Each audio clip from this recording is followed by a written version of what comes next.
What's going on, guys? I want to do a little quick recap on the 20 SMA play, but from the option side of things. So a lot of times, I'm reviewing this 20 SMA scalping strategy from the future side of things.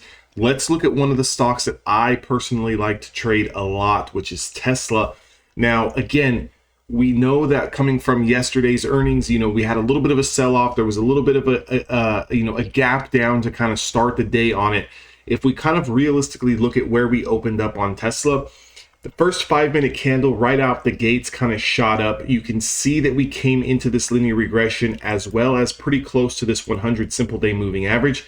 Now, again, if there was going to be some type of reversal dead cat bounce off the open, what would we have needed to see, right? We would needed to have seen 230.60 get confirmed to the long side and then kind of take out that upper supply, and then possibly we could have taken a little bit of a long.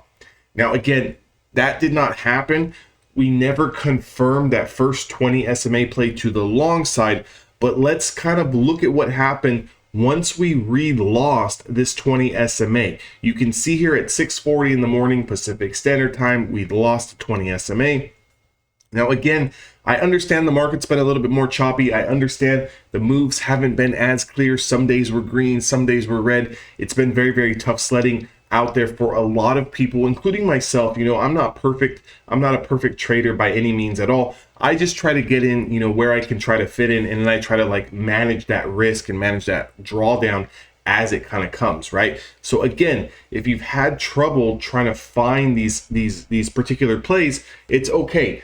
What I'm also realizing a lot lately, be a little bit more patient, especially right off that open, okay? Be a little bit more patient right off the open, kind of wait for that second move to develop, and that's normally the one that goes.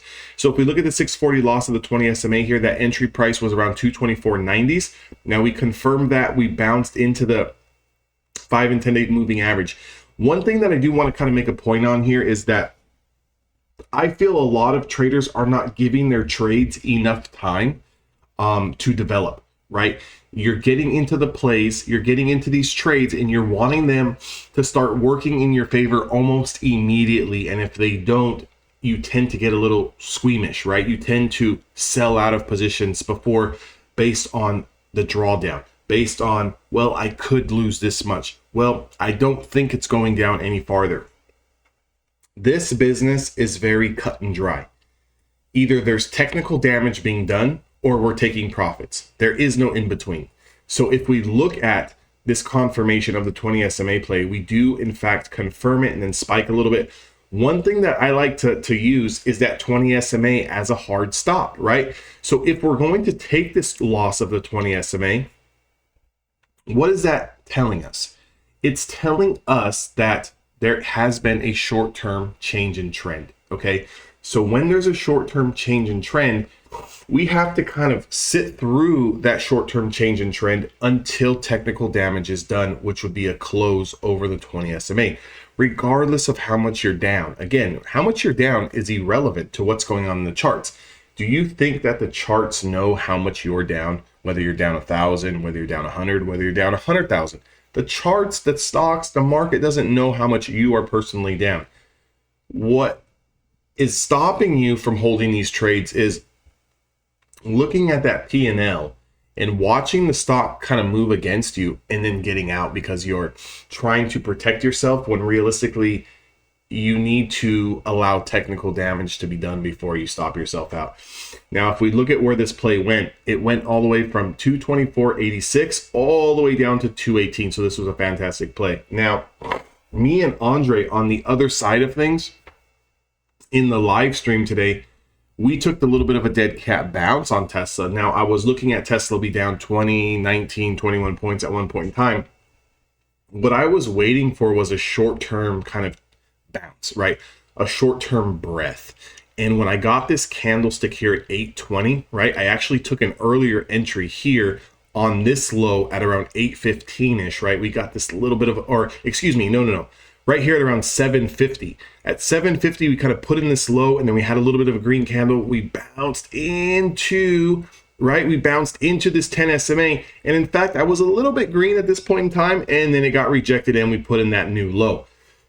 So typically, what you want to do is on a new low, you tend to want to get out of your position depending on how much you're down, depending on, you know, where's the next demand zone that you would be looking for. It was at this point in time, at the 820 candle, when we had this little bit of reversal, where I decided to, well, if a green candle takes out this red, maybe this is going to be the low here. I went ahead and added to my position. And when I added to my position this time, turned out to be the correct move. Now, again, if we would have lost 218.67, as I was going over in the live stream this morning, there was room down to around 215, 214. So, you know, kind of understand where you're at in the macro chart before you start putting on some of these dead cat bounce plays here, because they're a little bit more dangerous of a play. And once this finally started to break above the 5 and 10 day moving average, it got to this 20, it bounced over the 20 and finally started to put in this little bit of a high here. And I sold closer to that 222. So I had an average of a down here of around 219, but my initial entry was closer to 220, almost 221.